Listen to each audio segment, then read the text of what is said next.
Welcome to Pennsylvania Newsmakers, and as always, thanks for watching. Well, state park usage is up, safety precautions back to school, but first, the presidential election in the state of Pennsylvania. As they say, let's get to it. Welcome to the fast-paced and unrehearsed weekly discussion featuring the leaders who help shape your world. Join us as we address the issues that impact you each and every day. This is Pennsylvania Newsmakers. And now, here's your host, Terry Madonna. Well, lots to talk about, and joining me first is Marc Levy. He's a reporter with the Associated Press. He follows all things politics and government. Well, Marc, let's start with, I'll tell you what, it seems like Pennsylvania is the center of the universe when it comes to the presidential election. Every day there's somebody here, major folks like the president, the vice president who wants to be president, their surrogates, they're all the current vice president of the United States, Mr. Pence. Take it. Yeah, look, I mean, Pennsylvania is probably the closest battleground state to Washington, D.C. and New York. So we're seeing the president. He's here this week. He's going to be here on September 11th. Vice President Biden is making 2 visits. The Vice President Pence was here. Members of the president's family have been coming here. So we're getting flooded. The TV airwaves, I'm sure everyone's been seeing the ads are heavy on the airwaves, and polls are tightening. So and the campaigns are watching that. And look what areas they're going to. I mean, basically they're going to. Biden went out into the southwestern part of our state where Donald Trump won handily, except for Allegheny County.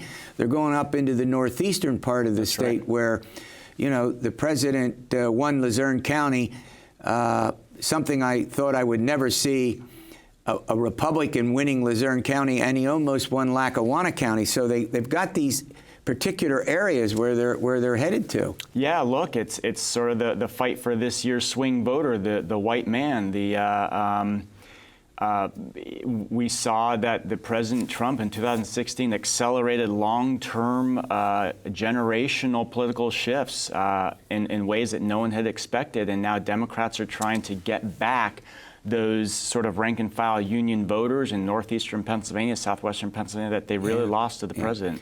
Well, here's what's fascinating. September 11, to pay homage and you know, celebrate the lives lost when Flight 93, you know, when they had that run-in with terrorists who were going to take that plane and fly it into the Capitol, ended up outside of Shanksville in Somerset County. Both President Trump and Vice President Biden are heading to Shanksville. I mean, are they going there? It looks like they were going there on the same day. That should be fascinating.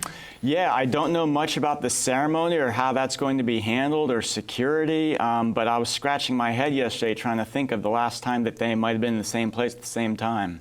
Yeah, well, and that's a big moment because the folks on that airplane gave up their lives to save other lives, and it's something worth celebrating. It is. And of course, both men have been there before. Right. And every year we do see presidents or vice presidents or Homeland Security secretaries making that pilgrimage to that site for the anniversary. And it's incredible to think that it was 19 years ago. All right, another subject. I'm just going to be brief about it and you'll be more specific. The winning bidder. Who is it and why does it matter? So it's a venture capitalist named Ira Lubert, who is a Penn State alum and a Penn State board member and has had his hand in a couple different casino projects in Pennsylvania. He bid $10 million for, essentially, it's a mini casino. It's no more than 750 slot machines, no more than 40 table games, but it looks like he's planning to plop it down in the State College area close to the Penn State flagship campus, and you know, it may be a couple years away from being built, but if he's in a normal time when the virus isn't keeping people down, if there's 100,000, however many people flooding into State College on game day, that could be big business for him. Well, they're not heading to game day right at the moment, right? Right. Yeah. Probably next year. Who knows what game days are going to look like this year? But yeah. Well, that's really important. I mean, Penn State football, you know, it's hugely important to the economy of Center County.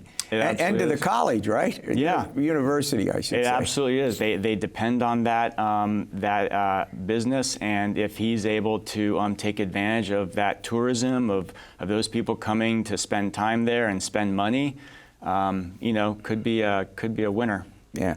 Well, look, I want to thank you for coming in, and as always, we'll invite you back. All right, state park usage is up. What's that all about? We're going to chat about that after these words.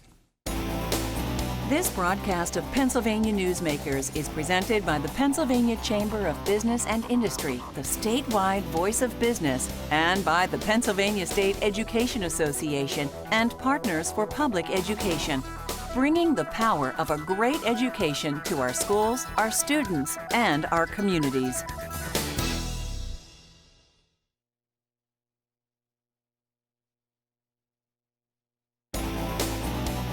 This broadcast of Pennsylvania Newsmakers is brought to you by the Pennsylvania Highway Information Association, the go-to source to learn about transportation projects and issues. Please visit pahighwayinfo.org. And by the Pennsylvania Manufacturers Association. Business in Pennsylvania is our business. Over the past several weeks, we've been taking a look at various aspects of the economy of the state and how the pandemic has affected them. How about this? State parks and state forests. Joining me is Cindy Adams Dunn. She's the Secretary of the Department of Conservation and Natural Resources. Secretary, thanks for coming on the program. Hi, everyone. Thanks for inviting me. Well, let's start, first of all, with the pandemic hits the state, and in many surrounding municipalities and states, they've closed the state parks and the state forest lands. So what have we done in the state of Pennsylvania? I was really gratified. From the beginning, Governor Wolf and Dr. Levy said the outdoors is open. If you remember, even in the most shutdown we were, of the essential ways you could travel, you could go outside and walk. So we were open from the beginning. We had buildings shut down for a while until we could get the sanitation right, but we've been open, and it's been interesting and phenomenal, the visitorship we've had to state parks, forests, trails, you name it. The outdoors is open, and people have really flocked outdoors. Health, mental health, getting out of the house, it can be done safely. Yeah. June and July of this year, in the midst of the pandemic, you had record attendance. Absolutely. I mean, and we're talking about numbers I wouldn't even believe. 7.28 million. By the way, these are statistics from your department. 7.28 million. Right. I mean, overall, the summer has been up 26%, but even the months of April and May were record-breaking. We saw it from the beginning. And the neat thing about that is it's good for people. It can be done safely. I mean, when we think about it, in Pennsylvania, we have about 5 million acres of public land. There's a lot of space for people to spread out. I want you to say that again. How much? 5 million acres of public lands. We have 2.2 million acres of forest lands. The Game Commission has 1.5 million. We have about 300,000 of state parks. And there's Allegheny National Forest. And, of course, there's all the municipal parks and trails. But there's a lot out there, and I think the trick is, spreading out. But it's interesting. We've seen a boom in the recreation businesses that are associated with the outdoors. Well, let's face it, it's safe. I mean, you talk about things when you're out walking in a forest or a state park, and you can easily keep the distance from people. Some want to go and get exercise. Some want to go and just get away from the anxiety of the pandemic. And it's understandable, but I'm still, I don't quite know how to describe it. I won't say shocked, but impressed at the number of people who are using the parks right now. We are too. It presents a few challenges. We need to ask people to be safe and remove their litter. But the good news is on the business side, there's been 125% increase in bike sales, 85% in kayak sales. It's actually hard to get some outdoor equipment these days. Yeah. It just makes me wish we had kept some manufacturers of outdoor equipment in the state. All right, we're going to run to a break. When we come back, I want to talk about the Bureau of State Parks and what you do. Now, you can't have large gatherings, and so that may have affected some of the attendances at the state parks. But let's get into the Bureau of State Parks and what you do. I think our audience would appreciate that. We'll do that. We'll be back in a moment. This broadcast of Pennsylvania Newsmakers is brought to you by Cross-State Credit Union Association. Credit unions, where people are worth more than money. To find a credit union that is right for you, go to ibelong.org. And by the Energy Association of Pennsylvania, Pennsylvania's energy information source.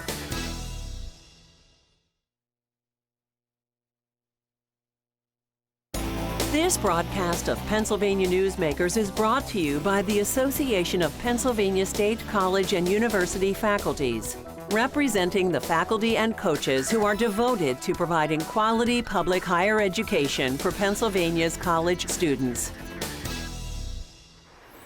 Well, I'm chatting with Cindy Adams Dunn, Secretary Dunn. We're talking about state parks, state game lands, and the next question comes up. The Bureau of State Parks, you all play a very important role. We're talking about camping and a whole variety of things.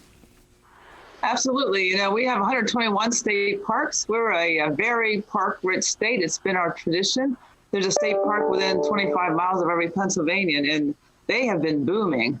They have been record-breaking attendance in every aspect, from camping to picnicking to hiking, you name it, swimming. It's been amazing. Yeah, I mean, I think, and again, I have some numbers here. It totaled over 3.86 million for the month of June compared to 1.96 million last year, an increase of 1.9 million. So, I mean, it's obvious to me that because of the pandemic, people want to get away. They want to get out and enjoy some time, and they can do it outdoors in state parks and the forest lands. And it seems to me that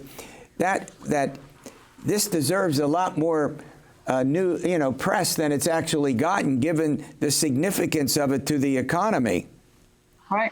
You know, significant in ways that people don't even think of. You know, with this new economy where people can work from home and more companies will allow their people to work from home, that means, you know, young workers can choose to live near some recreational asset that they like a trail or a park. So the outdoors lifts our economy in ways much greater than the money they actually spend when they go to a park. It helps their quality of life. It really lifts the whole area. You know, think about Pennsylvania, the mountains, the rivers, the parks. We're really set up well for the future if we can build our recreation economy. Well, there's some news that probably isn't good. When you have all these people, you have something, trash and litter and traffic. How has that affected what you all do? It's, you know, we are trying to double down on our messaging for people to deal with their trash. You know, take it back with you. There are dumpsters in the parking lots at the parks. You know, put your trash in the dumpster, take it with you. It's interesting in this day and age that people still leave trash, but it's a reality. And then there's a sad situation that's happened in many of our parks, especially in the East, where they fill up. And, you know, a family may have traveled, you know, a ways to get to the park. Everyone's in the van, ready to have a good day, and they get turned away because it's just too full to be safe with COVID. We have, it'd be too full to be safe in any sense, really, some of the crowds. So we're trying to get people to spread out. I mean, explore some new parks, go some places maybe you haven't gone. There's certainly enough room for everybody. Yeah, well, it also, on the negative side, you now have a $1 billion deficit because you've had to increase, you have a backlog in maintenance and safety concerns and infrastructure needs. But are you still operating effectively, would you say, despite the situation with the budget? Well, yeah, that backlog is a long-term issue that's built up over decades. You think about these parks, a lot of them were built in the 70s. And then, the sewage treatment plants and water lines, things are just aging out, just like infrastructure everywhere. And so we need to address that. So what happens sometimes, like a water line will break in the middle of a busy camping weekend. So it's a big disruption. Sometimes campers have to be sent home because the campground back in their loop. So we have issues. We continue to work around them. Yeah, we have about a minute left, but I want to talk about the wildfires that particularly have inundated California. Is there do you have any concern? I mean, we've gotten so much rain in this state, and it's been so damp. Is there any sense in which you're concerned? That's a serious concern for our state. It is a concern this fall. Much of the state, sort of the T area, was dry. I haven't, gotten the latest from this week's rain, but we have four big crews have been out west, and we are sending other people out west to fight. Because I worry about the safety of our staff out there. They're well taken care of. They're well trained. Nonetheless, I'm always happy when they come back safely. But if we would start to have big needs back here, fall wildfires, we'd have our hands full. Right. Well, look, I want to thank you, Secretary, for coming on the program, and hopefully we'll continue to use the state parks and state forest land. All right, safety precautions in our school. That's the next topic. In our schools, I should say. That's the next topic. This broadcast of Pennsylvania Newsmakers is brought to you by the Pennsylvania Medical Society. Inspired physicians committed to the good health of Pennsylvanians and the advancement of the practice of medicine.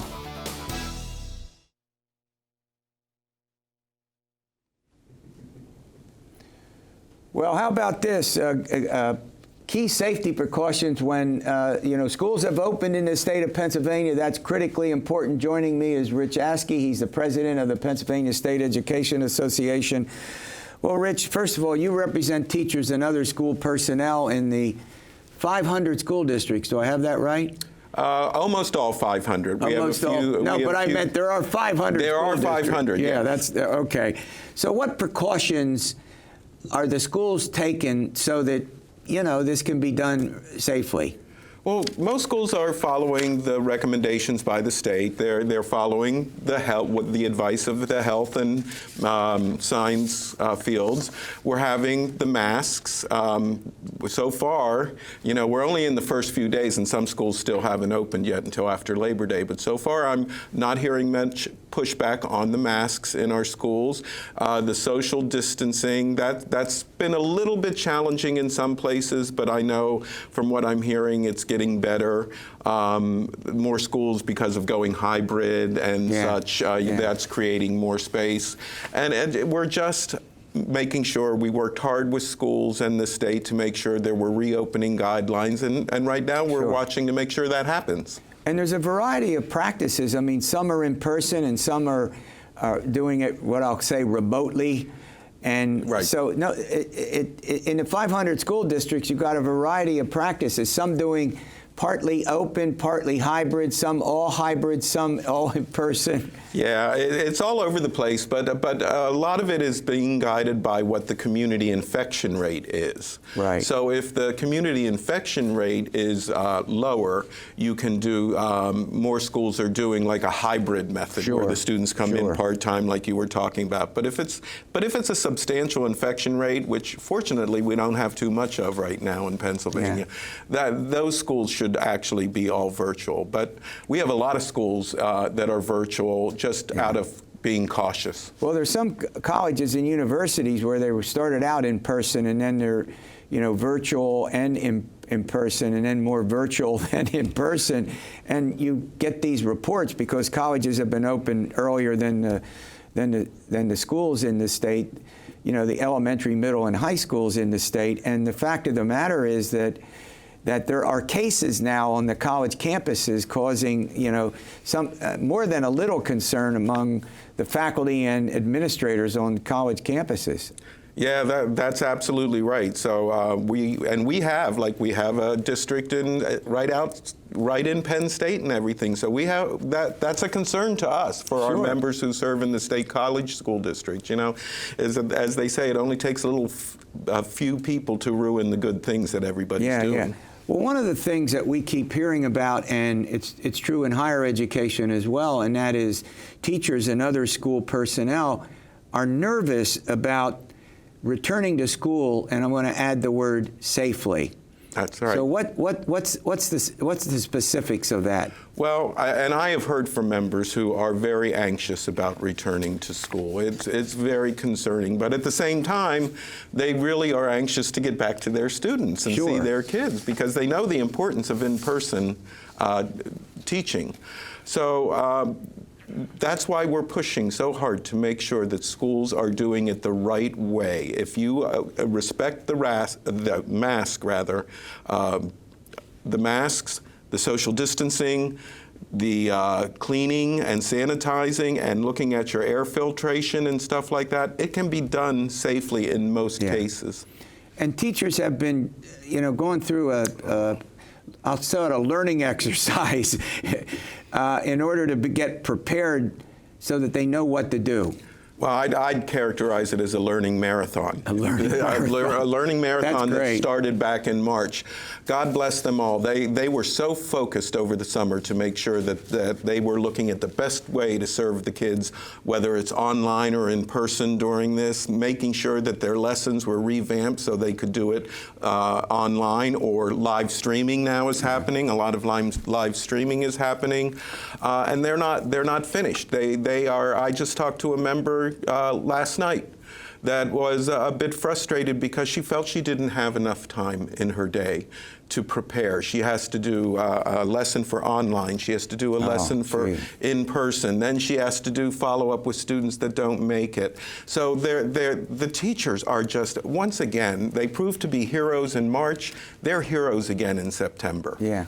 I guess the other question is, every day you read about businesses furloughing some employees, and that's a important aspect to these individuals who get furloughed and to the economy as well. So is there concern among teachers about getting furloughed, or is that not going to affect the schools? There are concerns. So there's concerns, especially for our educational support professionals right now. They're the ones that seem to be most affected by the possibility of furloughs. And I just have to say, we really think it's the wrong move. We have examples like the Upper Darby School District worked with their support professionals, and now they're now using their support professionals to help the students of essential workers. When the essential workers have to go to work, they're keeping an eye on their kids to make sure their kids can get online, that if they have any questions or they need follow-up. So there are creative ways if we think out of the box, because the number one thing everyone has to keep in their mind is someday we're going to open up again, and we're going to need those cafeteria workers and aides, and they'll be gone if we furlough them. Right. There's one important question that I want to follow up with, and that is this. What happens if a COVID case is identified in a school? Well, what should happen then? What should happen? First of all, the state guidelines should happen, and there should be no question in anybody's mind what should happen. If it's just one case in a low low infection rate area, it could be the quarantining and sanitizing. Schools, depending upon the situation, schools may have to close for 5 to 7 days, or maybe even 14 days if there's 5 or more cases of infection in the school. The guidelines are very clear, and it should be something that's not messed around with. Mm-hmm. Well, look, I want to thank you for coming in and giving you an assignment, and then once these schools get open and begin to operate, you'll come back and give us an update. All right, we'll see you next week for another edition of Pennsylvania Newsmakers, and as always, stay well.